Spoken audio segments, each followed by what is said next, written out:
gravel. So smaller stones, smaller, small little bit pebbles, and they kind of found space around the big rocks, and the jar got full. So they asked again, is the jar full? So yes, the jar is full. Then he added sand inside the same jar, and the sand also found its way within the rocks and between the rocks and pebbles. And he asked again, is the jar full? And they said, yes, now we're sure the jar is full. And the point he was trying to make is the following. He was saying that the big rocks, those are the important stuff in your life. Imagine this jar is being like the jar of your life. This is your life. This is the time you have in this world. This is the amount of life you have in this world. And he was making the point that if you fill it first with the big rocks, and the big rocks there are things that are important, things that actually matter, like your health, your relationship to Allah subhanahu wa ta'ala, your relationship to your family, things that are really important. If you fill your life and take care of those first, you'll then have space for the other stuff. You'll have space to play video games, you have space to go on social media, you have space to all the other stuff. But if you fill your jar of life with the sand, with the small stuff, with all those little activities that just take up a lot of time, and not put in or take care of the big rocks, you won't have space in your life for the important stuff. That's the idea of the jar of life. Does this make sense? Yeah? So the question for us is like, okay, I need to find this big rock. I need to make sure to take care of my big rocks. And the first question, well, what are the big rocks in my life? What are the things that I need to ensure that I'm dedicating time for? I need to ensure that I fill my life with first, fill my time with first, before I just fill it up with all the small stuff that just completely, crowd out the important stuff. How many times, sometimes we have so many different activities, we don't have time to pray on time. We don't have time to pray extra prayers. We don't have time to read Quran. We don't have time to spend quality time away from our phones with those that we love. Because why? Because we have a lot of stuff filling up our jar and not taking care of the important stuff. So, what are those big rocks? And how can we make sure these big rocks are taken care of? Well, we need to think about them in habits and routines. If we don't establish the daily or weekly habits and routines that take care of the big rocks first, life will crowd all the big rocks out. Okay? So for example, if you don't establish the habit and routine of salah, if you don't establish the habit and routine of Quran, if you don't establish the habit and routine of sadaqah, if you don't establish the habit and routine of spending quality time with those you love, then life will crowd those things out. You'll get busy. You'll get overwhelmed. The next TV show, the next YouTube series will just take over your life, and you'll crowd those things off. So what are those big rock habits and routines?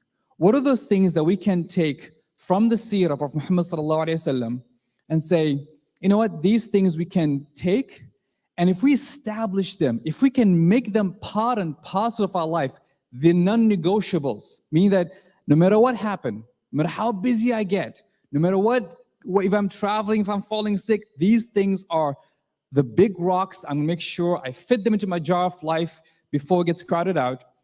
If we can find those and build them into our daily habits and routines, two things will happen.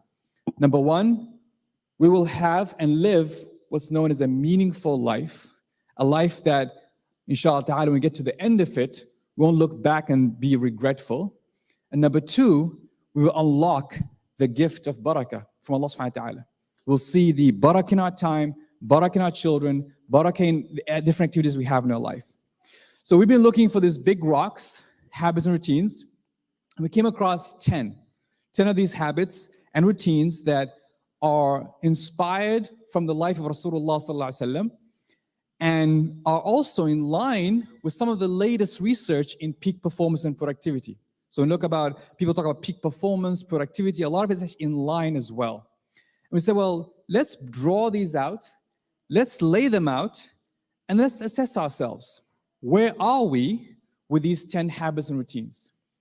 How much of our life is taken up by these big rocks, or are these becoming small rocks? Are these becoming things that we put on the side, things we don't think about, things that we actually neglect, and maybe once in a while or maybe once in Ramadan that we actually bring back to our lives.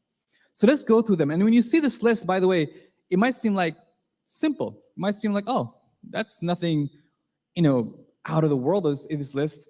But as simple as it is, when we start thinking deeply about each one of these big rock habit routine and how is your relationship with it, you'll recognize that there's a lot to be done, inshallah, no matter how well you establish any of these routines. The first one, the habit of salah. Without a doubt, that is perhaps the most important big rock we need to have in our life. That is the keystone habit. I was once we were doing a retreat, and we hold this retreat once a year, and there was a lady that came to the retreat, and she said, I don't pray, I don't believe in prayer, I think prayer doesn't make logical sense to me, so I just don't pray. So she openly says, I just don't pray. So no problem, you are now at the Productive Muslim Retreat, so why not just join us and pray for the next 7 days? So it was a 7-day retreat, so she started praying. And she prayed for 5 days. She was there for Fajr, Dhuhr, Asr, Maghrib, Isha for 7 days. At the 7th day, she comes and she starts crying. She goes, I need to pray. I have to pray. I'm like, what happened? Did they want to give you a lecture about Salah? They want to give you like a big muhadara? Like, no. She goes, this was the habit. This was the keystone habit was missing in my life. I always felt like I was floating. I always felt like I had no anchors. But praying 5 times a day, every day, just for 7 days, I realized I need this in my life. This is what's missing in my life. So this is an important established habit. Now, some of you, alhamdulillah, Allah blessed, and you are able to pray on time, even pray the masjid regularly. Ask yourself, how much more deeper can you go with your salah? You can go deeper in 2 ways. Increase your salawat, increase your salah specifically, the sunnah prayers, the hajj prayers, all the extra prayers, or go deeper in the meaning and in your khushu' and your concentration. There's a way, everyone can improve their salah. There's nobody there who, inshallah, who has reached that perfection of the salah. So ask yourself, how am I with this keystone, this big rock habit? How can I go deeper with it, either in quantity or in quality? And for those who are struggling with salah, if salah is still something that you miss some, you pick up some, you still haven't made it a big rock habit, forget all the habits, forget everything I'll say, and just focus one habit. This is the keystone, big rock habit. Get this under control, get this under your belt, make it your habit, your non-negotiable habit. Doesn't matter where you are in the world. If you can establish this one, you'll see the barakah and the benefit beyond expectation. So that's the first big rock habit. Again, that was a gift from Allah subhanahu wa ta'ala to us through the Prophet Muhammad sallallahu alayhi wa sallam. The second one is the gift of memorizing or reciting Quran. Having a daily wird or daily relationship with the Quran is essential as well. Again, a big rock habit. A lot of us sometimes we struggle. We find like, yeah, I could read Quran, but I gotta go, I gotta rush, gotta drop the kids, I have work, I have all these other things. And a lot of times Quran, maybe Salah, you've got your Salah down, but Quran feels like, I need to do it, but maybe I'll do it later when I'm free or on the weekends only. I'm here to tell you it's a big rock habit. You need to establish it. And establish such a way where, a lot of nowadays there's this trend of, read just 1 page a day or half a page or 1 ayah. I want you to establish a relationship where it's beyond just a quick look or a quick read or a quick ayah. Build relationship that's actually more time-based. So say I'm going to spend 20 minutes with the Quran. I'm going to spend half an hour with the Quran. Like, give yourself that room to read until you feel you cannot read further, and then read some more. When you start really engaging with the Quran, not just as a quick look book or something I do once in a while, but an actual relationship that you go deeper with, that's when you unlock the barakah also in your life as well. Now you might think, well, I'm busy, I don't have time, I've got so many things in my mind. We'll talk about the practicalities of how to bring this in your life towards the end, but for now, this is another big rock habit to keep in mind. Then comes the habit of remembrance and dua. Again, we might think, yes, dua, I make that dua sometimes after prayer, sometimes when I need something, but ask yourself, do I have a daily relationship with the Quran where each day, I'm not just repeating as a parrot the du'as I learned from when I was a kid, but I'm consciously making dua for anything and everything in my life. I'm consciously spending time with dua. I'm consciously being that abd, that slave that asks their master for permission for every single thing. That this relationship that you are a slave of Allah subhanahu wa ta'ala, and you're not just, oh yeah, I'll just make dua every now and then, but actual relationship where you feel like, I'm a slave and oh Allah, I need help with this. Oh Allah, I need your support in this. Daily, that's another key, big rock habit. We see this in the life of Rasulullah sallallahu alaihi wasallam, how that daily habit of dua, the daily habit of istighfar, the daily habit of remembrance, it was a part and part, a big rock habit. Again, something that's non-negotiable, something that's moving on. Again, as I'm going through this, start asking yourself, where am I with these habits? Where am I going, and how well is part of my life? Another one, fasting. Again, Prophet Muhammad sallallahu alaihi wasallam regularly fast. Sometimes Mondays and Thursdays. Sometimes the 3 days of the month. Sometimes in the month of Sha'ban, for example, he increases fast. This idea of fasting and saying, where am I with this habit, this big rock habit, even once a week, once a month? Is it something I establish in my life, or is it something that I only remember in Ramadan? Again, bring this big rock habit in your life, inshallah. These 4 are the habits and routines that will help take care of one big rock, which is your relationship with Allah subhanahu wa ta'ala. Right? These are the one, if you're to establish these as a minimum, Salah, Quran, Adhkar, and fasting, as a minimum, this you see, this is me establishing my habit, my big rock of the Quran.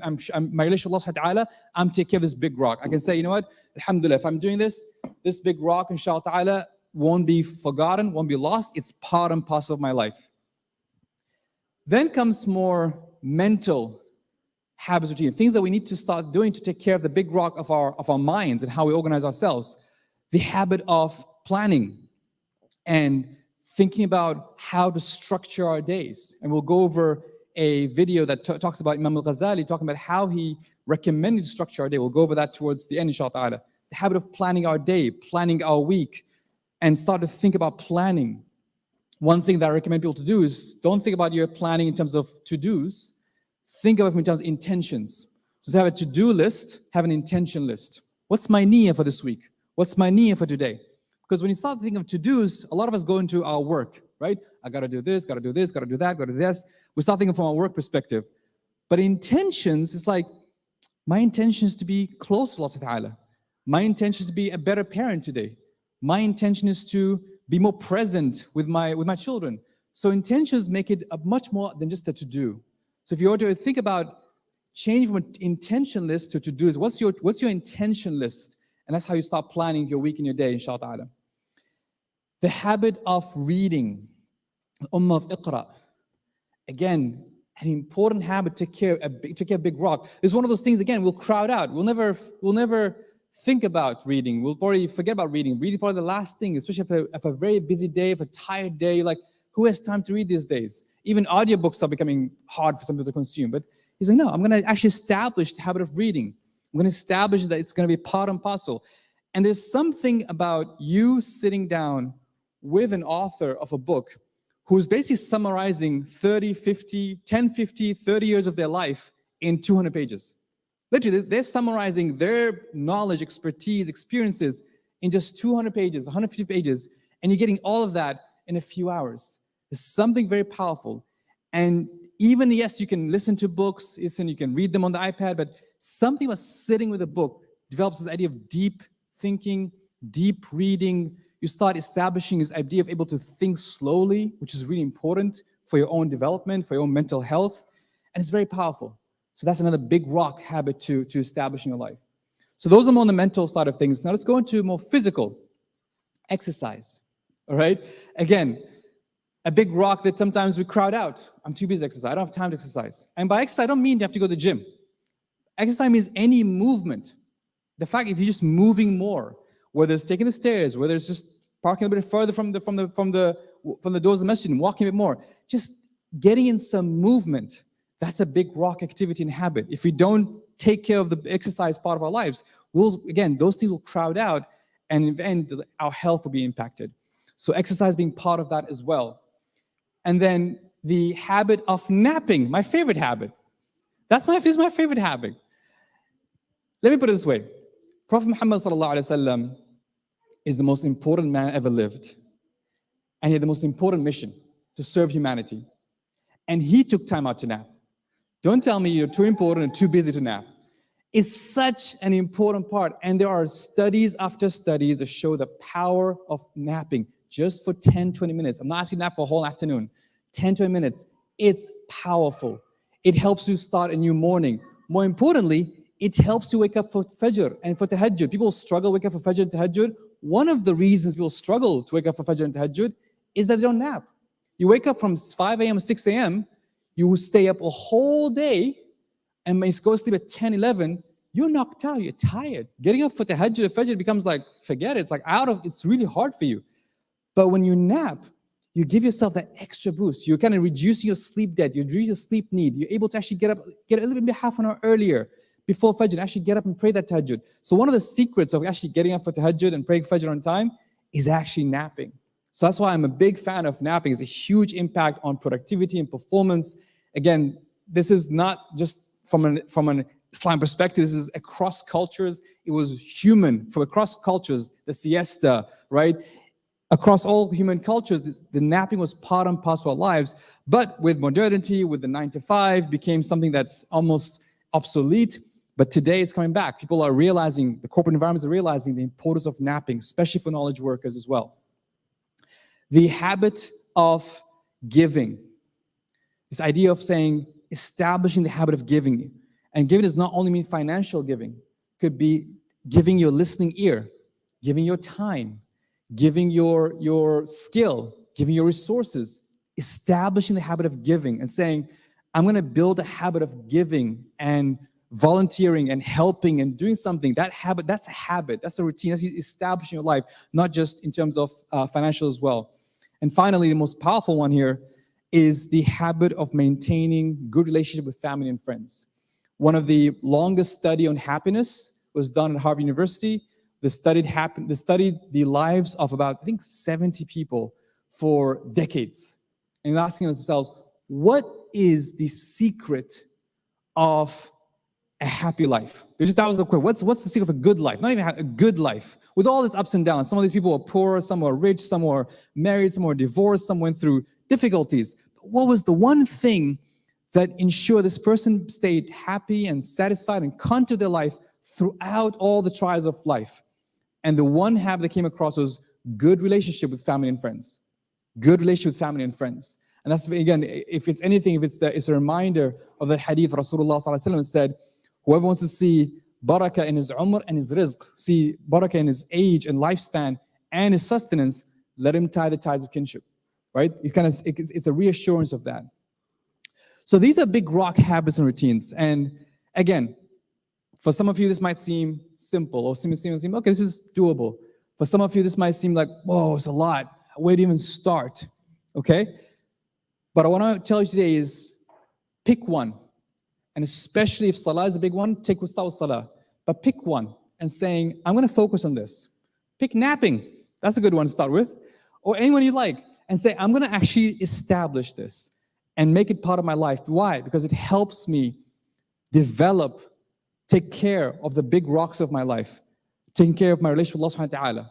Take care of my relationship with my mental health, my physical health, and of course also my social health. This is not just, by the way, these are not exhaustive. Of course, there are other habits and routines. Maybe there's tens more not mentioned. But of all the ones we've researched, we feel these were the ones the most powerful. Any questions on these 10 habits, routines? Any sort of big questions about them before we move on about the prophetic, how the Prophet Muhammad established these in his life? Yeah. Good question. So the difference in napping and sleeping. So napping normally is short, so normally 20 to 40 minutes. It's considered a nap. If you go to like an hour plus, you get into a sleep mode. You complete a full sleep cycle. But 20 to 40 minutes, that's a nap. You're basically not entering into deep stages of sleep. You're just going to light stage of sleep. Yeah, question? Yeah. I guess some of these habits might not necessarily be daily, like these habits of giving or fasting. How would you recommend a person do it? The weekly habits, brilliant. So those are ones you kind of start building out, like almost like schedule them. Right? For example, let's say fasting, say I'll do once, either you look for the white days and put them in your calendar, or you do it once a week, or you just start saying, this is my and you almost make it like a non-negotiable. Every Thursday I'll fast. or every Monday I'll fast, or every Monday and Thursday, or I'm going to look for 3 days, the first Monday of the month, and I'll fast that. As long as you establish it as a routine and you stick to it, that's the key point, inshallah. We'll talk about that. Okay, so here's my next part. How did Prophet Muhammad ﷺ bring these habits into his own life? And why are we saying these are the big rocks? So in front of you is a worksheet. You'll see this infographic, which captures the daily routine. Prophet Muhammad ﷺ does not have this. There's a few in the front here. You can grab some. So it's going to be hard to read on the screen, so it's probably best to have it in front of you. Everyone have it? Sisters, you have it? Okay, there's more. If you can pass on. Let's see. Yeah, I'll probably take these. If you can pass on sisters at the back, if you don't have it, be easy to read if you have a piece of paper in front of you. And I'll put it up on the screen here, inshallah.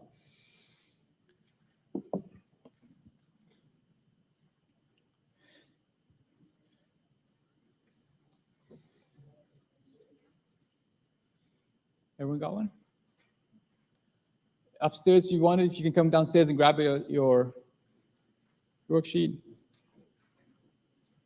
Okay, so the story behind this infographic is the following. As part of my research on productivity and performance and what makes someone productive, the idea of habits and routines are commonly think, okay, have habits, routines. We are creatures of habits. And I was like, what is the ideal, if there is one, human habit or routines we should establish?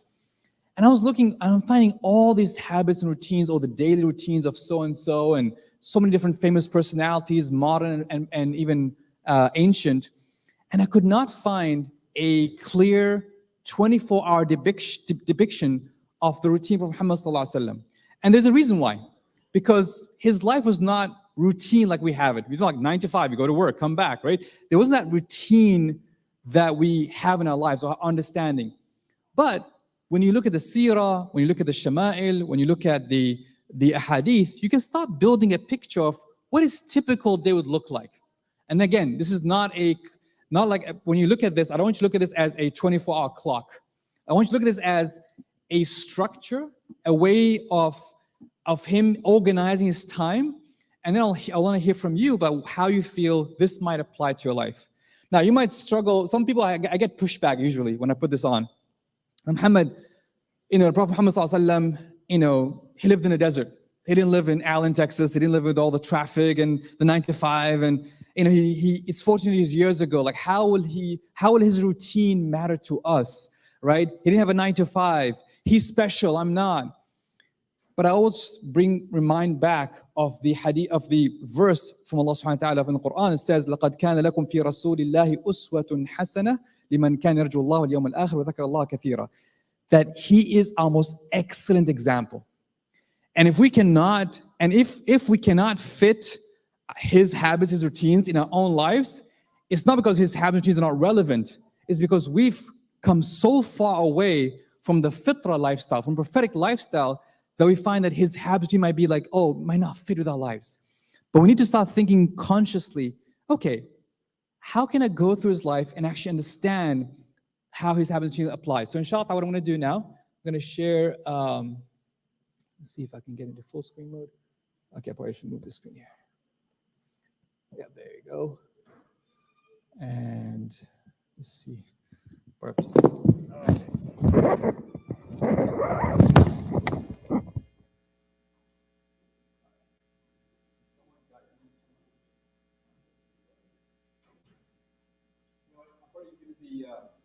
The worksheet when you hear. If I put on the screen, it'll be harder to read.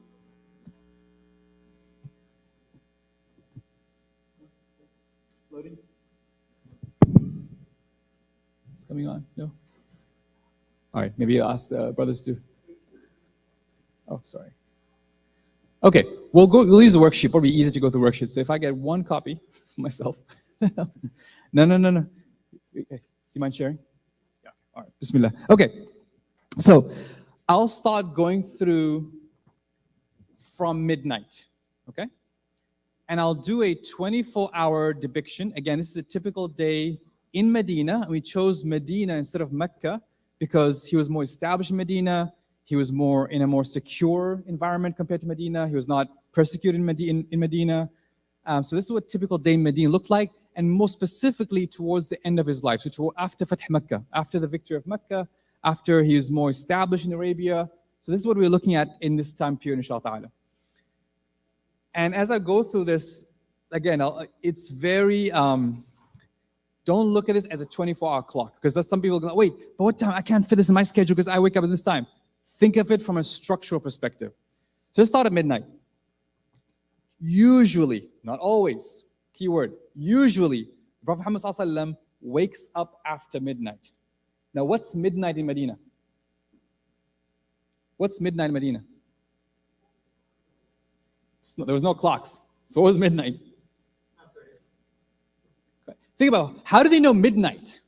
There's no 12 a.m. It was pitch black. That's a good way to do it. They look at the Maghrib, Fajr, and it was halfway through. So again, halfway through the night. It could be around 11 o'clock, could be 12 o'clock, could be 1 a.m. We're not sure, but it's middle of the night, right? So it's not like, again, sometimes midnight, it means 12 a.m. No, it means it was the middle of the night.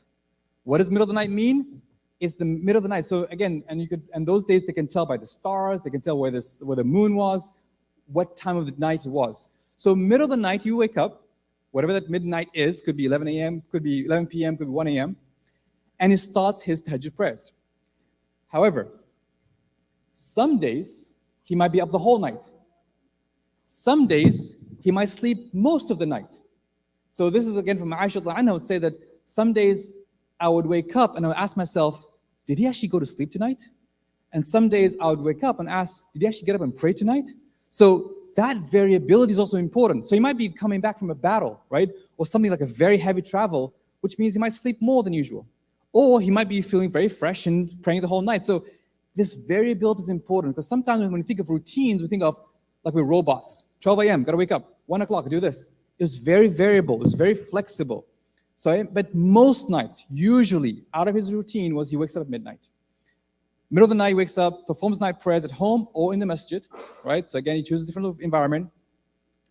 Towards the end of his life, he would go and visit the cemeteries. He would go to the Baqi' and make dua for the people who passed away. And this is a powerful reminder of his loyalty and love to his companions even after they died. Right? Think about the loyalty he had and the love for his companions.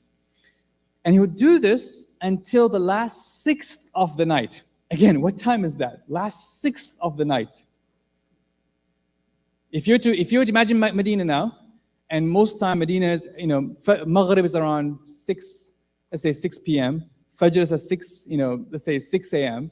It's around at 4 a.m. maybe, right? Or 5 a.m. or 3 a.m. We don't know, sure, but it's this last sixth. How do they know it's last sixth of the night? Again, based on the position of the stars, based on the position of the moon, they know it's like last sixth of the night. But we know it's a couple hours before Fajr. It's a couple hours before Fajr. He would take a nap. So remember, he had 2 naps, by the way.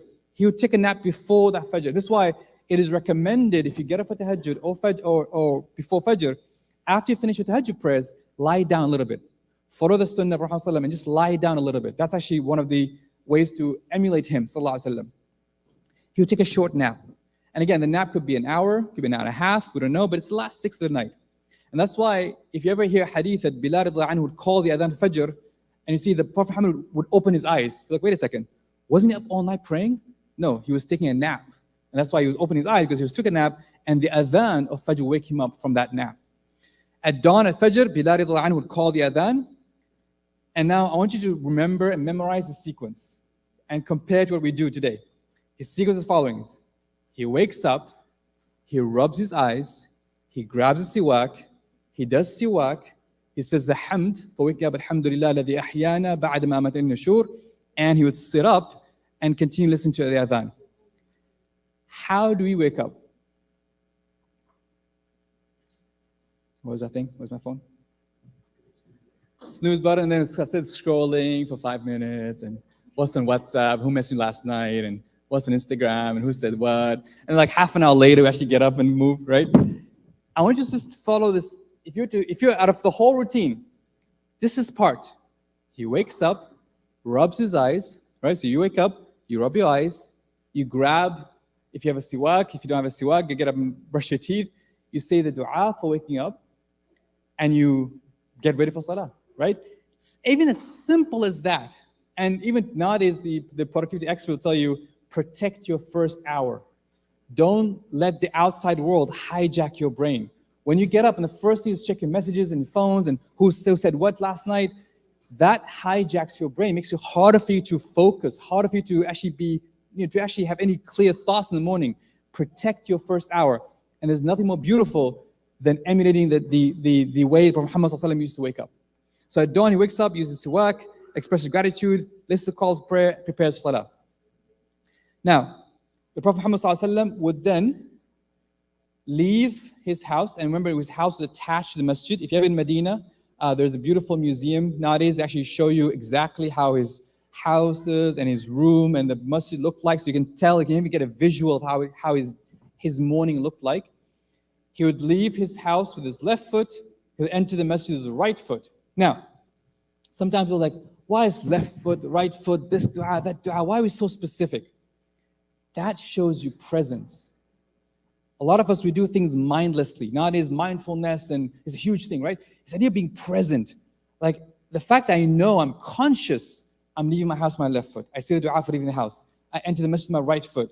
I put my right shoe on, left shoe off. I enter the bathroom, leave the bathroom. Like the fact you're conscious of these little things, it shows the presence. It shows your awareness. It shows that you're always there. Your mind is elsewhere. And something about presence will be very powerful as we discuss this day. So enter the masjid. Remember, so imagine that the masjid, the Prophet ﷺ house will be attached to the masjid on this side, right? So the Sahaba would line up and he would come from his masjid, come his home, and he would go straight to where? To lead the prayers.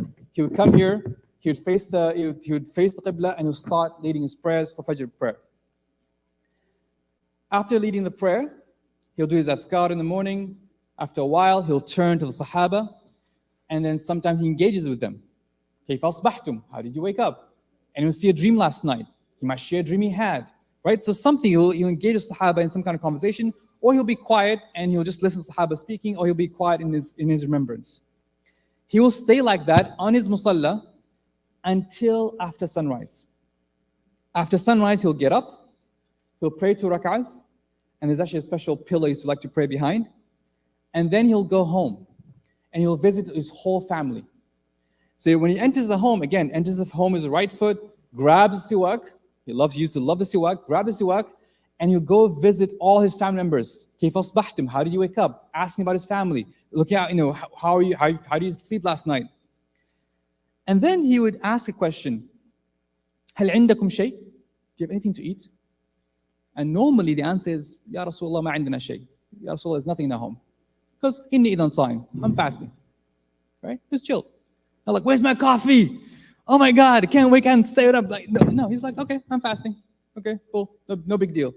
So, هل عندكم شيء? There's something. So that's also we know what time he used to eat breakfast. But it wasn't like breakfast, lunch, and dinner. His life not revolved around meals. It was more like, do you have anything to eat? No? Okay, I'm fasting. And carry on. Then he'll come back to the masjid. He'll pray a couple of rak'ahs. Sometimes more, sometimes less, sometimes 4, sometimes 8, sometimes up to 12. And then he would sit and his official day starts. Now this is now the Prophet Muhammad ﷺ as the statesman, as the prophet, as the teacher, as they have discussed major issues. Delegations would come. Like this is the kind of official time in Medina. Like people would come and go, and kind of like all the business of Medina would be conducted at the masjid. He will stay like that till mid-morning, which is around, let's say 10 a.m., 11 a.m. Then he'll go out in the market. Again, he's the prophet. He could say, everyone come to me. No. He gets up and he goes into the market. He'll go to the market. Someday he needs something from the market. He'll greet people on the street. He'll give condolences to the little child who lost the bird. He'll see a young man trying to slaughter a sheep, doesn't know how to do his job properly. He'll sit down and help him slaughter it. Poor people would say, Ya Rasulullah, we have some bone broth. Would you join us, please? And he'll sit down. He'll break his fast and sit down with them. And he's engaging with the people. He's with the people. He's walking through the community. He's not saying, I'm a king, come to me. He was actually engaged in Medina. And sometimes he'll go visit his daughter, Fatima, radiallahu anha, visit his grandchildren, visit someone who's sick, visit someone who passed away, give condolences to them. And this will be like, he'll engage till close to noon. Before noon, he might come home and might realize somebody gifted a food to the Prophet Muhammad's house. So he might break his fast and eat then. Or if there's no food, then he'll continue fasting. And then he'll take a nap. So we know that typically his nap was before Dhuhr. Typically. Not after Dhuhr, typically before Dhuhr, except on Jum'ahs.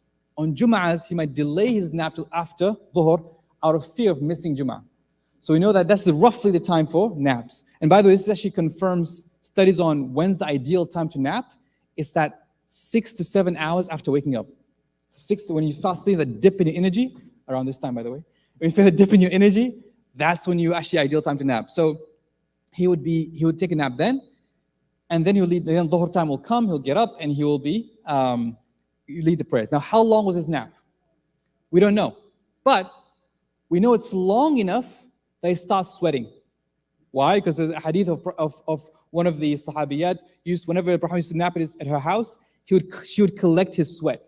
So we know it's long enough. So imagine long enough that you start, when you start sleeping, your body starts to sweat. How long is that? 20, 30 minutes? We don't know. 40 minutes? We're not sure. But roughly that's how, long, it's deep enough that he starts sweating as well.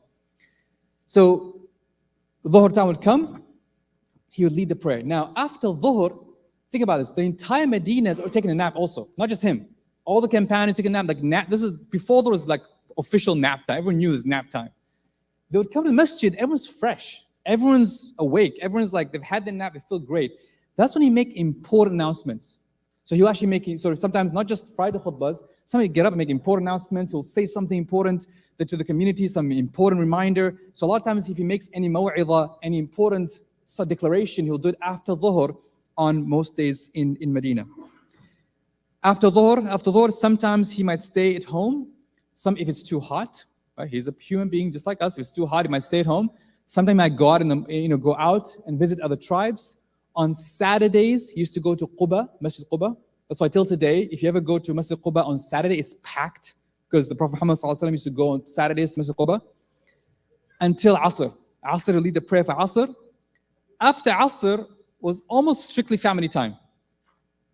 And why? Because imagine Medina, there's no street lights. So it gets dark, really dark in Maghrib. So everyone's busy closing their shop, everyone's busy closing the fields, everyone's kind of rushing home to make dinner. So they don't have time to, sit back and sort of have any conversation after Asr. After Asr is like rush hour, right? Everyone's kind of having to, go back, prepare dinner and make sure before it gets too dark to see. So after Asr, he doesn't sort of, engage his community, he goes and spends time with his family. And all his family members will sit together after Asr, and you hear laughter, we hear jokes, we hear discussions, we hear asking questions. It's like family time at the house of Rasulullah sallallahu alaihi wasallam. There's a beautiful book about the incidents that happened around this time after Asr. This will continue to Maghrib prayer. Maghrib, he'll lead prayer. Maghrib, he'll make it very short. Why? Sahabas are hungry. It's dinner time. He doesn't want to prolong Maghrib. He's always conscious of he's not like, all right, let me make Maghrib as long as possible. No, he's aware it's dinner time. People are hungry. So he'll make Maghrib very, very short. That's why even typically across most madhabs, the Maghrib is actually very short. So he'll lead prayer Maghrib and then he'll go back home. And again, everyone's engaged with their dinner. And Prophet Muhammad ﷺ would have his dinner. Sometimes, most days, his dinner is only dates and water. Sometimes it was someone sent some soup, someone sent some meat. So it'd be very, depends on what's there. Whatever is there, he's thankful, he'll eat it, and he'll thank Allah subhanahu wa ta'ala about it. Also, between Maghrib and Isha is sometimes where he spends quality time with the spouse he's spending the night with. So he'll spend that quality time with her as well. Till Isha. Isha, he will go and lead the prayer. And after Isha, he will never give a talk. After Isha, he will again encourage how to go back and sleep. Except sometimes he might visit Abu Bakr Siddiq's home, Umar Khattab's home for some private matters. He might discuss that, but rarely gives a talk after Isha. He might come spend some time with, he'll come back after Isha, and that's when he goes to sleep. Right after Isha, sallallahu alaihi wasallam, before starting his day again. So, what surprised you about this? Or what are you taking away from this?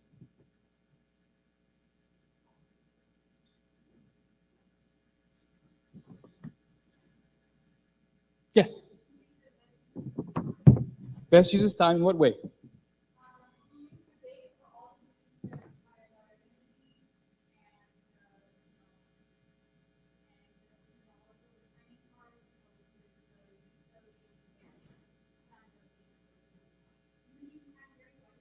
Okay, so there's purposeful use of his time. That you don't feel like he's wasting time.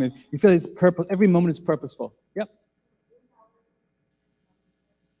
He doesn't have the 8 hours to one straight, right? It varies. What else? Yeah.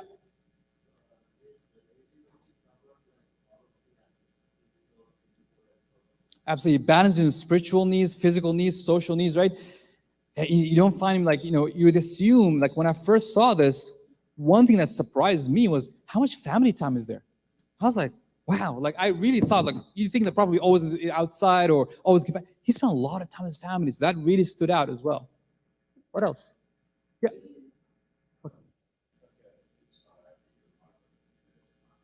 Love that. Each salah was his life revolved on salah. He planned his life around salah versus planning his salah around his life, right? Which is something we tend to do. On the side, sorry, there was somebody? Yeah. Oh. Very much. Life not revolve around food. We wake up for breakfast, then what's for lunch? What's for lunch, then what's for dinner, right? Life was not revolve around food. Sorry, Sister, yeah.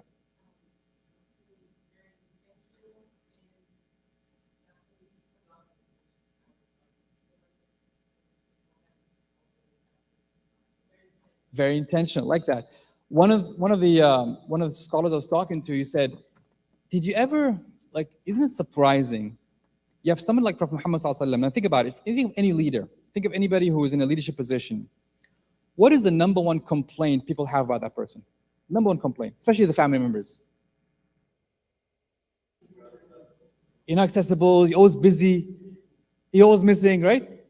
We don't have any record of any hadith from any of the wives of Prophet or his children or his grandchildren say, Ya Rasulullah, you're too busy.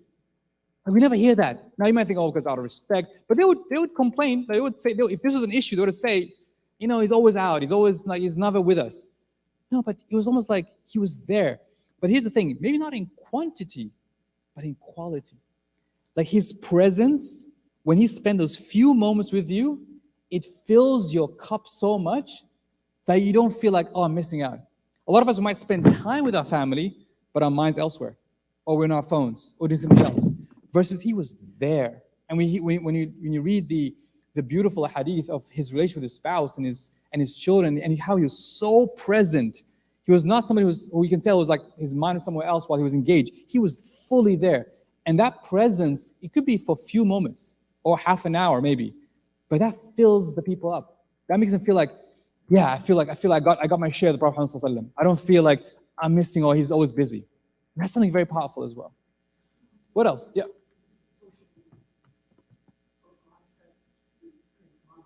Yes. The social aspect, absolutely. And when is his me time? So a lot of but when is his me time? He's alone. His me time. When is his me time? It was like, what's on my me time? Where's his me time? Where is his me time? Yeah, tahajjud. Tahajjud is his me time. It's the only time he's actually alone or with Allah subhanahu wa ta'ala. Every other time, think about it, from the moment he wakes up till he's always family members, companions. He's never alone. And think how exhausting that would be. Imagine somebody who everyone wants their attention. About 100,000 Sahabi want your attention, plus your family members, plus the entire world. And he's only me time. That's why this explains why tahajjud was mandatory for Prophet ﷺ. It was almost Allah made it fard upon him because he needed to recharge. He needed to, those tahajjud prayers were him to recharge himself in order to be able to deal with the people, to deal with everything, all the issues and all the problems and all the people complaining and people asking. Like, imagine that. I was thinking just psychologically how someone can be handling that much attention 24/7, right? It's really mind-boggling. But that tahajjud time was me time, his quality time, sallallahu alaihi wasallam. Yeah. Yes.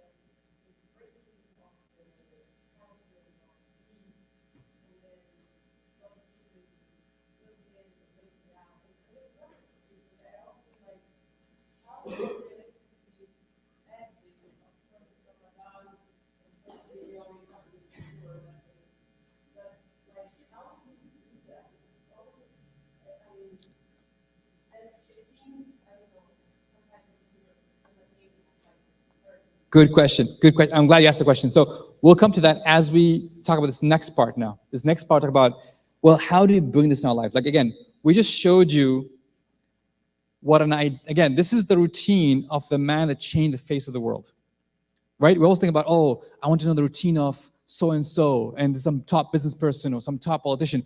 This is the routine that Allah subhanahu wa ta'ala chose for his best of creation. And if you think about it, it's very human. It's very natural, very fitra. It's not, yes, there's some difficulties, and we'll talk about, well, how does it mean in daily life? But you can don't think about the whole thing. Think about, let me do the morning part. Let me do the after sunrise part. Let me do the nap part. Let me do the after asr, spend time with the family. Choose one and say, I'm gonna start with that. Let's not get overwhelmed by the whole thing. So let's choose one aspect, inshallah. So how can you build, back to the question, how can you build and make it part of our lives? So there's 3 mindset shifts you need to think about before we get into practicality. We'll do our exercise in a minute, inshallah. The first mindset shift is that Prophet Muhammad ﷺ understood his central role in his life, which is the role Allah subhanahu gave for all of us. Allah says, I have not created mankind and jinn except to worship me. His routine, you can tell this is a routine of someone who his central purpose is to be a abd, a slave of Allah subhanahu wa ta'ala. That was the mindset shift. Now think about your roles in life. What is your most important role? For most of us, it's work, right? Or school, or college, right? That's the most important role in life. And we organize everything around that. We organize our salah around our work. We organize our college around our work. We organize our activities around everything around that central role. But what would happen if we just switch the gears? What would happen saying, no, if I really, truly say my central role, my central responsibility on this earth is to be a true abd. And by abd, I do not mean just to be in the masjid 24/7. By abd, I mean I'm consciously aware of what Allah subhanahu wa ta'ala asks of me at all times. I'm consciously aware from the moment I wake up till I sleep, I'm consciously aware that I'm the slave and I belong to him, and I'm organizing myself around that role. It's not like this is a side role, something I do when I'm free or when I'm not. It's a central role. That is the mindset shift. And that takes time. That takes about a lot of thinking and thinking, well, am I really organizing my life around that? And start with salah. Am I really organizing my life around a central role, or is this something a side role for myself? If we set that first mindset shift, the second mindset shift becomes, okay, if that's my role, if that's my purpose, then how do I fulfill my other responsibilities? Work, family, kids, studies, all the stuff I do. How can I fill those responsibilities around the central role? So how do I engage with my family as a abd of Allah, as a slave of Allah? How do I engage with my work as a slave of Allah? How do I engage with my children as a slave of Allah? That becomes again, you almost like reorient yourself around that role. Versus, again, sometimes for most of us, it could be work or school or other part where that becomes the central theme, and then we can't try to fit everything around it. Like, how can I engage with the world from the perspective that I'm an abd of Allah? And that means things like, yes, you're fulfilling your contract, you're fulfilling your responsibilities, you being extra ihsan with your kids, you're doing extra ihsan at work, but it's coming from the role of you being an abd, you being a slave, and not the other way around. Does this make sense? This idea of shifting your mindset, shifting your perspective of saying, I'm a slave first. And I use the word slave very carefully. People use servant, kind of softer. I use a slave because this idea that you are owned by Allah. You belong to Allah, like literally owned. Every breath, every time, you're owned by Allah subhanahu wa ta'ala. When you really download that, I'm owned. I don't belong to X, Y, and Z. I'm owned by Allah subhanahu wa ta'ala. Now you're like, okay, how do I organize my time, organize my responsibilities, engage my work, engage my family from that perspective? And that's really another powerful shift to think about, inshallah. When we do those two things, that's when we start noticing the gift of barakah. That's when we start noticing Allah subhanahu wa ta'ala make, you see, barakah in your time. You start seeing like things that you think might take hours to finish, Allah makes it easier to finish. Those few hours of sleep you're struggling with, you feel like, I feel very restful. Things like, just Allah subhanahu wa ta'ala makes that facilitation, that ease. That's the gift of barakah. But that gift of barakah is from Allah subhanahu wa ta'ala. And that gift of barakah only comes for those who align their life and say, okay, I'm going to align my life to Allah subhanahu wa ta'ala. And now everything that comes from that, inshallah ta'ala. So this is where unlocks some of the other challenge, inshallah ta'ala. But again, I don't want to overwhelm you. And that's why I love this hadith of Muhammad sallallahu alaihi wasallam that really puts things in perspectives. He goes, "Iklafu min al-amali ma tutiqun." Take only as much as you can do. A lot of times we get, we read this like, oh my God, I need to change my whole life.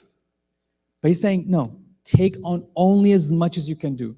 And that's why when that Bedouin man who came, he said, Ya Rasulullah, I'll only pray the 5 daily prayers, only do my zakah, Ramadan, and Hajj, and that's it. He goes, okay, if he's honest, pass the Jannah. Like, take on only as much as you can do. Let's not fall in the trap, and this is a classic trick of shaitan.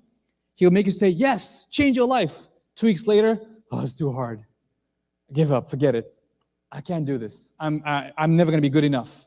Classic trick of shaitan. He motivates you, gets you really excited. You walk out of his workshop, say, yes, I could do it. You go out there. 3 days later, like, oh, forget this. It's too hard. Don't fall for that trick. Take on only as much as you can do. And the best part is the next part. The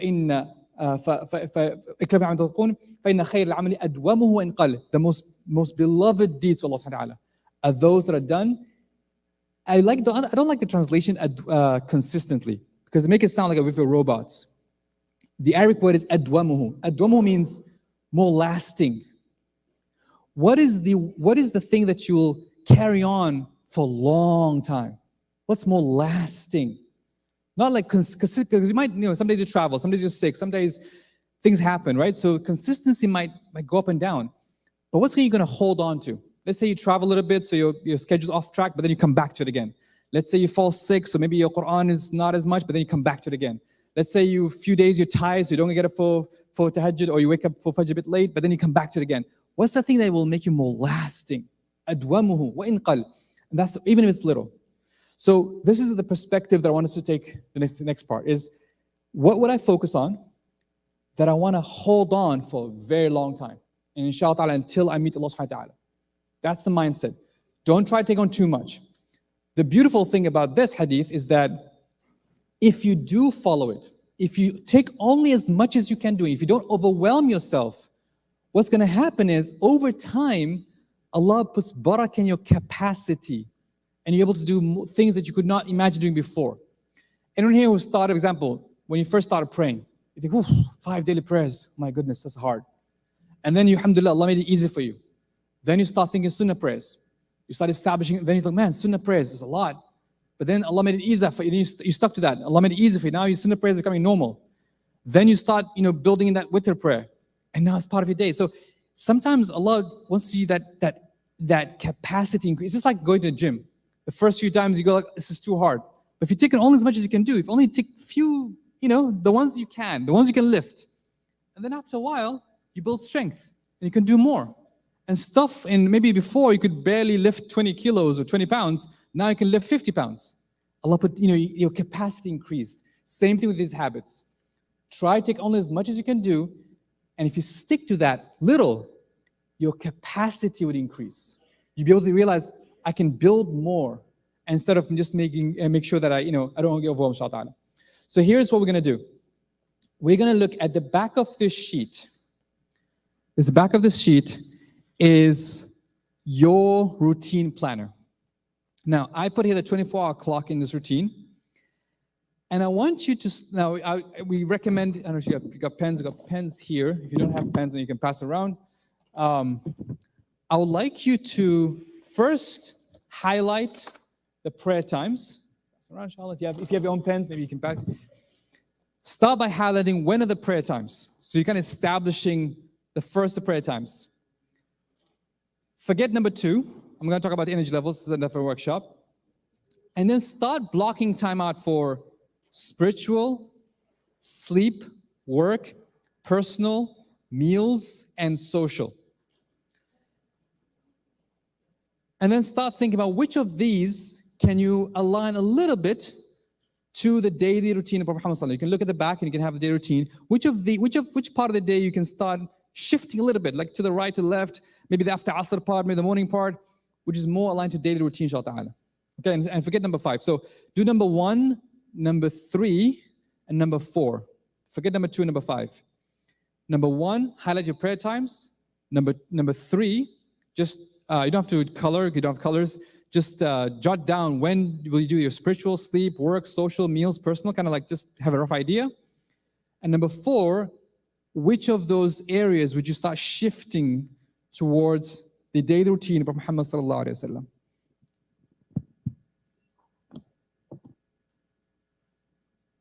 If you have any questions, you can ask.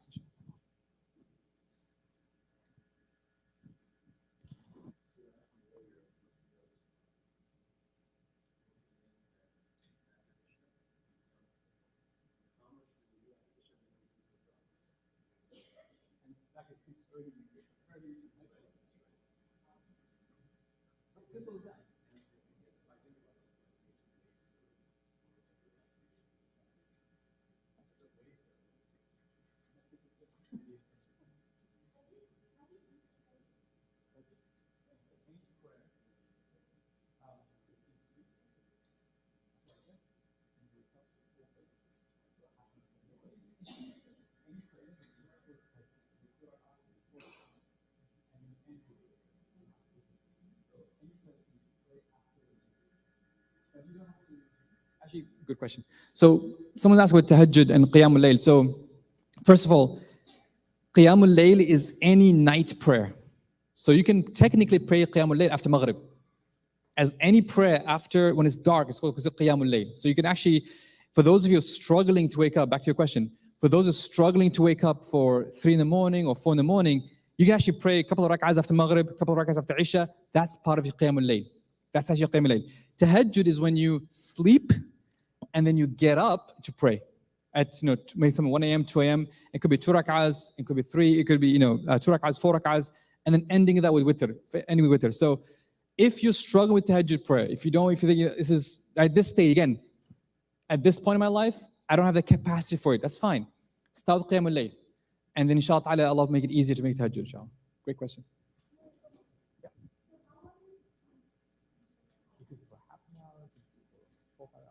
As long as that is just sleeping, getting up, then ideal.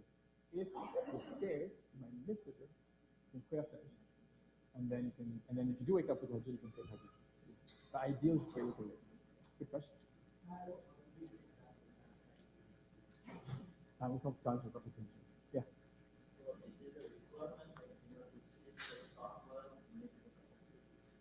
Yes, tahajjud that is called tahajjud, particularly after midnight as well. Particularly after midnight. So once you cross the midnight, you enter the tahajjud zone. Is that also the last third of the night? All that about tahajjud. But again, the tahajjud is part of qiyamul layl. Qiyamul layl is a general, all-encompassing place. The tahajjud is like last third of the night, last half of the night when you get up and pray, which is for Hamdi. Yes. We cannot pray either before after. It's ideally.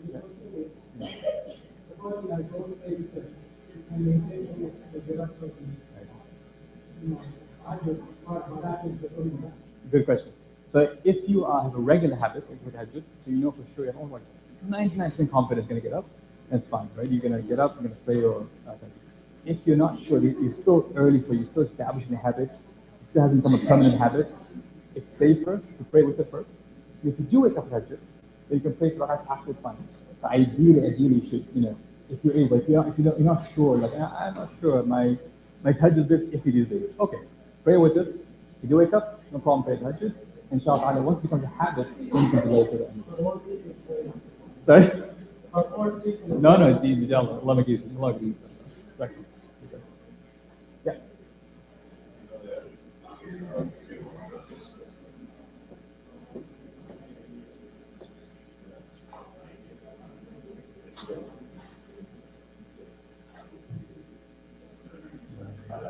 No.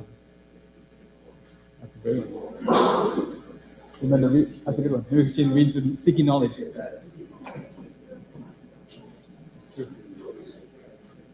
a great one. Yeah, seek. And that could be through reading, through learning, through workshops. You're right. That makes I'm approaching that to me. Oh, yeah, come back. Yeah. Any questions this side? Yeah. Yeah. I remember I know two things in the routine of Muhammad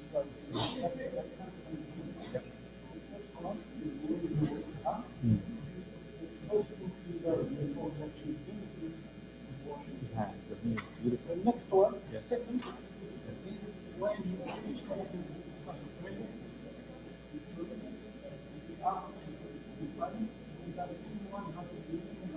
Yes. This is the second one is up here. Converse with his companions. I didn't get the detail, but yes, he started conversation. Absolutely. Beautiful. Beautiful. So again, a couple of examples here. And again, you can go deeper with the prophetic routine, like some of the, and this is the one of the most thing about the Muhammad routine is that his life was captured such detail.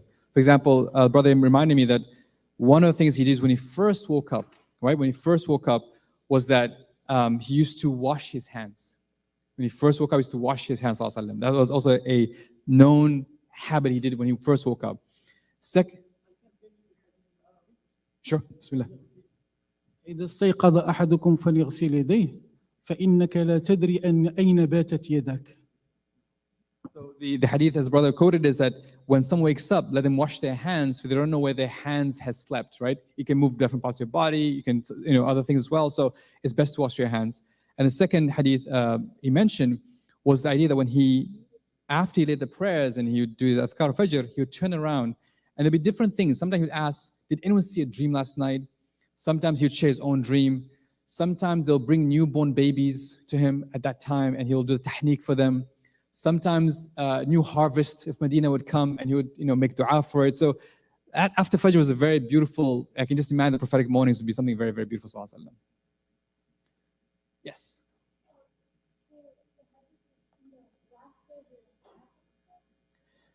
So there's two parts. The last third of the night, we know is a very special time where Allah subhanahu wa ta'ala descends in a way that befits him to the heavens of this world, right? The sky of this world.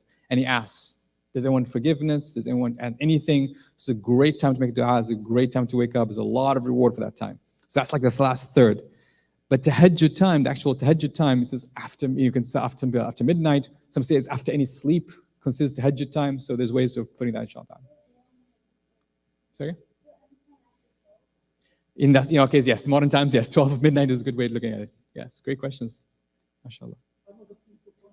Yes, please. When you wake Salat, you wake up, you love to sweat, and you say Alhamdulillah. What you love to read before sleep. Usually read the most, but and you are talking about. Second? Oh, sorry. Let's see if you got something. Yeah, Jazakallah. Yeah, it's a beautiful comment here about the why Prophet Muhammad loved the siwak so much. He loved siwak so much because, again, even simple things like the fact when he wakes up, he would not mention Allah's name without purifying his blessed mouth, right? That just shows the adab he had, even in the smallest details. Again, presence. The key word is a presence, which keeps coming back. How are we doing with the routines? Are you guys, how are you finding it? Yeah.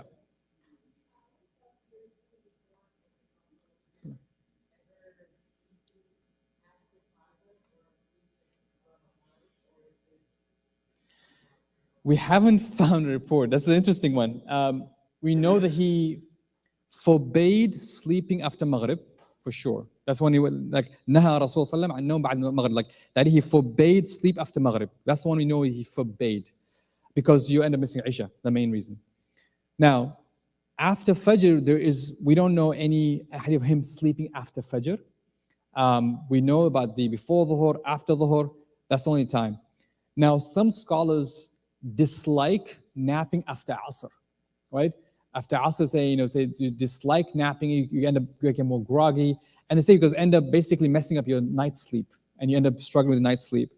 Also, the time right after Fajr, because they say this time of barakah, there's a beautiful hadith of Muhammad said, Burika li ummati fi bukuriha, there's barakah for my ummah in the early hours. So this idea is the time of barakah. So you don't want to miss that barakah. You want to be almost awake at the time of barakah. So that's why it's recommended to stay. Some say if you really have to, if you really cannot, and you're really struggling, of course, there's no harm. But again, it's almost like one of those things. You probably try to delay to after sunrise, and then you can take that. Now, if you really have to, especially in Ramadan, when you're up all night, then at least wait till sunrise and then go take your nap to help you recover. Yeah. Yeah.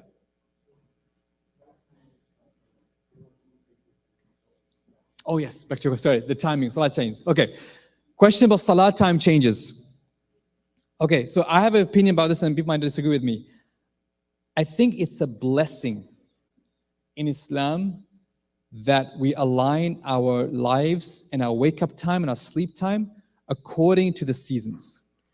Because you're almost more in line with the fitrah, with the environment around you, right? So summertime, when the sun is, a longer day, you wake up earlier, sleep later. Wintertime, it comes closer. So this fitrah. Now, in extreme cases, I get calls from Finland and Scotland, and they have like 2 hours of nighttime, right? In those extreme cases, that becomes very difficult, and you have to almost like readjust based on what was feasible.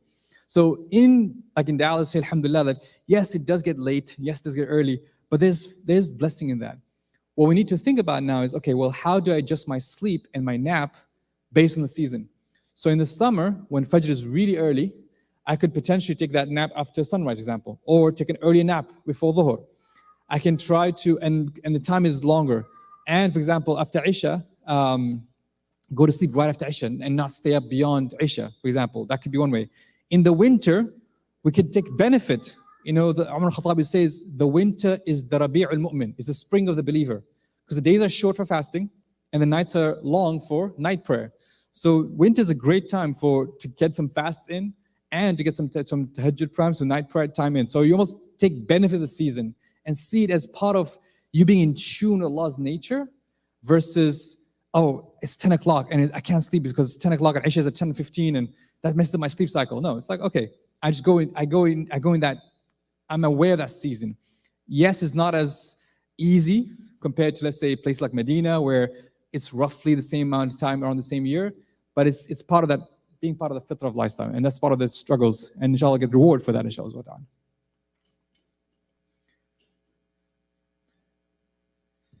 All right, how are we doing? So we got another, 5 more minutes? Yeah. 5 minutes to complete your exercise. Again, I want you to walk away from today's workshop with a version, I call version 1.1.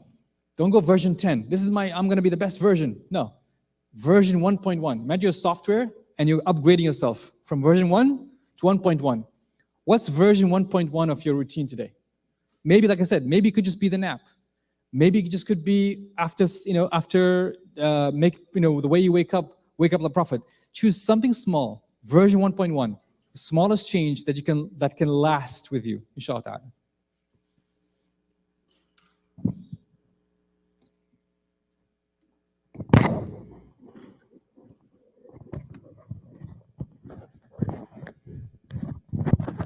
And I'll play a video that shows, it's based on the works of Imam al-Ghazali. It talks about how to structure your day, and it's an animation video, so inshallah that may be beneficial in your planning routine, inshallah. Bismillah.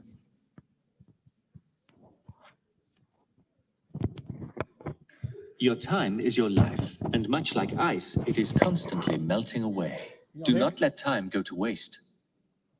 Know that time should not be without structure. You must order your day and night, organizing your routine of worship and assigning an activity to each period. This is a method for constant remembrance of God, a necessary ingredient in attaining spiritual happiness. Try to awake from sleep before dawn, a noble time, and let the first words in your heart and on your tongue be the remembrance of God. Purify your body and get dressed appropriately with the intention of obeying God. Pray in your home, then make your way to the mosque in tranquility and with remembrance of God. Pray with the congregation, which is 27 times better than a prayer alone. Do not fail to complete this profitable act, for if you are negligent, then what benefit is there for you in the pursuit of knowledge? After all, the fruit of knowledge, is in acting upon it. Use your time until sunrise in 4 types of remembrance: supplication, glorification, recitation, and reflection. Reflect upon your mistakes and the nearness of your end, and carefully plan your day with the intention of obeying God. By the light of day, you should strive to occupy yourself with what benefits you in the hereafter. Use your time in one of 4 ways. The first is seeking useful knowledge. This is the best use of time and highest form of worship. Useful knowledge increases your God consciousness. If you are unable to acquire useful knowledge, use your time in extra prayers or one of the 4 types of remembrance mentioned. The third use of time is to act in a way that will bring happiness to the hearts of believers or make it easier for the righteous to accomplish good works, such as visiting the sick and feeding the poor. Finally, spending your time earning an honest living to take care of yourself and your family is also a form of worship. However, beware of worldly greed, for it will ruin your religion. When the sun turns red, try and spend your time glorifying God. The sun should set while you are seeking forgiveness. One must also set aside time for worldly necessities, family, and community. Before you sleep, review your knowledge. Do not end your day in entertainment, for actions are according to the last of them. Know that sleep is like death, and waking is like resurrection. Be ready to meet God by sleeping in a state of purity, with your will beneath your pillow. Sleep in a state of repentance and resolve to do good to all people if God should allow you to rise again. Do not let your sleep exceed 8 hours, for it is enough that you waste 1/3 of your life. Try to wake in the depths of the night when the soul is pure, there are no worldly distractions, and the gates of mercy in heaven are wide open. Prayer at this time is a treasure. If this routine is difficult, you must be patient, as a sick person is patient with the bitterness of medicine, waiting for a return to health. Reflect upon the shortness of your life. Every single breath is a priceless jewel because it is irreplaceable. Once it is gone, there is no return for it. Do not be like fools who rejoice each day as their wealth increases while their lives decrease. What good is there in wealth that increases while one's life decreases? All right. Any thoughts, reflections on that video? It's called Raindrop Academy. You can it's on YouTube. It's a series of these animations trying to bring back Imam Ghazali's work in a way that's understandable and easy to understand. So Raindrop Academy. Brother Marwan, may Allah reward him. He's based in Oman, who actually worked on all these animations. He was, really was instrumental in making this life. Yeah.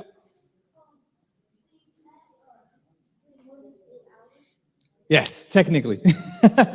But that's the encouragement. Again, version 1.1. If you feel it's too hard, if you need 10 hours, go for it. But for version 1.1, it's saying, I'm going to try my best to fit that in, inshallah. Nowadays, we wish you could have 8 hours. Again, get 8 hours.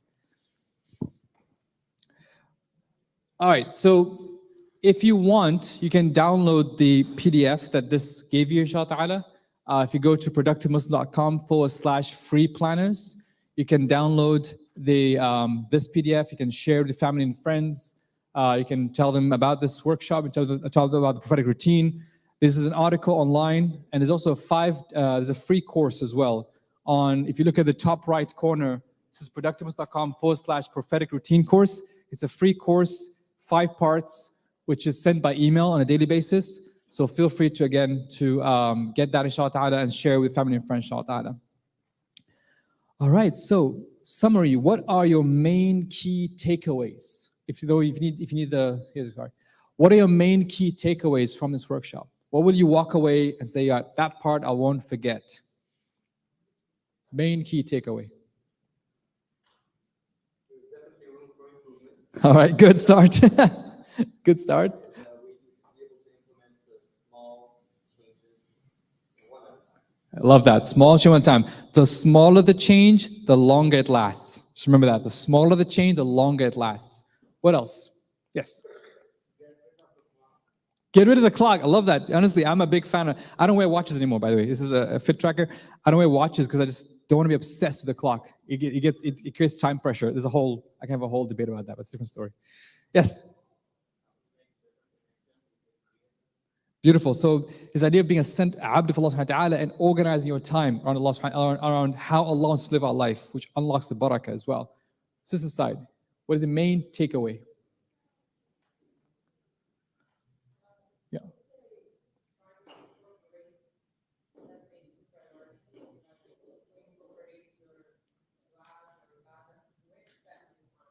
Love that. So you can layer activities. You can put, dua, ibadah, family time, you can have family halaqah. There's ways to layer activities. Yes. Take away. What do you take away? Yes. You mentioned that the Prophet Alayhi salatu wasalam.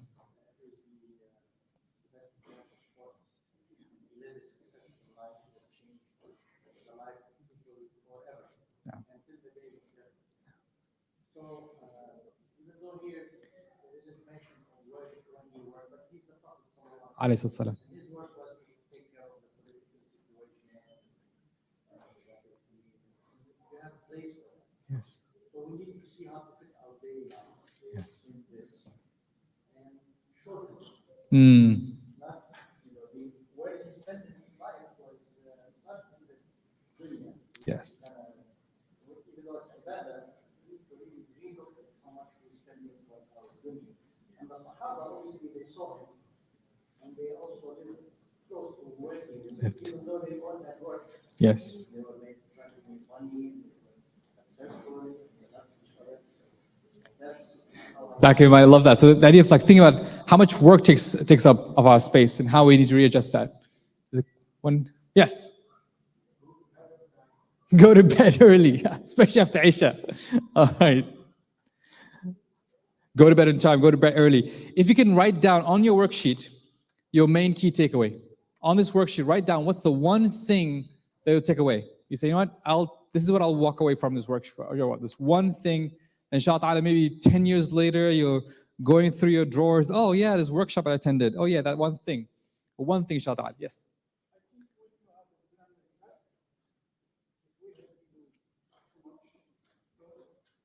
when you work on it and practice, it will help you choose your wife. Your wife, By part, yeah. Allied, yeah. Family. It's a great discussion. Yes. Yes. everything around must be according to this. I love that. And the brothers mentioned that even from the family, like I would love for you to go back and discuss this with your family, with your spouse, your children. Like, how can we align? Again, not all of it. How can you align your activities, the hobbies, the stuff you do? Like, how can I try? Again, not version 10, version 1.1. What's 1.1, inshallah ta'ala? Make that a habit, inshallah ta'ala. All right, I'm conscious of the time, inshallah ta'ala. Again, I want to say thank you to all of you for attending this workshop. So we are the Productive Muslim Company. We are a faith-based productivity and leadership training company. We do offer thought leadership articles on our website. We do executive coaching as well as master classes, which are 6-week programs talking about faith-based productivity. We have our products, mainly got the Productive Muslim book we can find in the in the stalls area, as well as the Barakah Journal, which is a daily and weekly productivity planner, which is aligned with our faith, including the prophetic routines. So you can also find that as well in the stalls area, inshallah ta'ala. So please get your copies from there today. If you have any questions, I'm here to answer them, inshallah ta'ala. And that, jazakumullah khair. Subhanak Allahumma hamdik. Ashhadu an la ilaha illa ant. Astaghfiruka wa atubu ilayk. Assalamu alaikum wa rahmatullahi ta'ala wa barakatuh.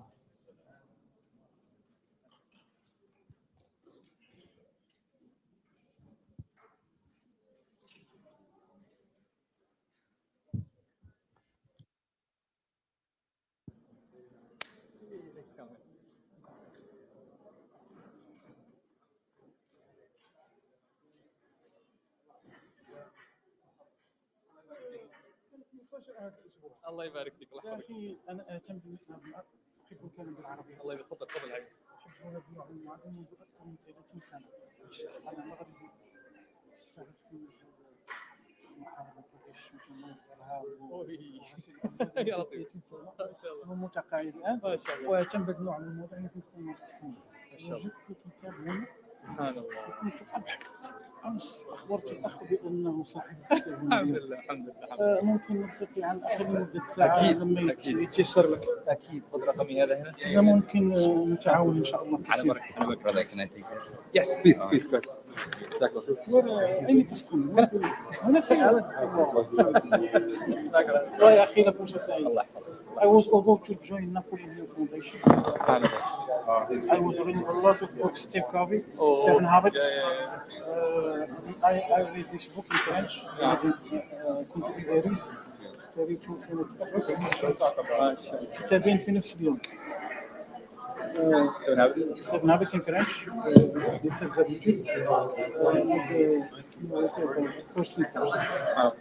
Now translating to French is coming up ان شاء الله. قاعد ترجمونها I will talk to you about this. ان شاء الله. على بركه. We can do a lot of things إن شاء الله. ان شاء الله. جزاك الله خير. مقيم إنه أنت مقيم أنت تصبح محمود بس. إن شاء الله. حياكم الله. I think we live in the same hood. Yes, you're Yeah, right. yeah. So Nadia, my wife, and I think you guys hang out. Or Yeah, she hangs yeah, out with with my your wife. wife. Yeah, yeah, yeah. You guys live in Jeddah, right? Or you- She actually grew up in Makkah, so Yeah, she was proud of. friend. Yeah, yeah, yeah. We actually met at Samad's shadi. Not shadi. What was it?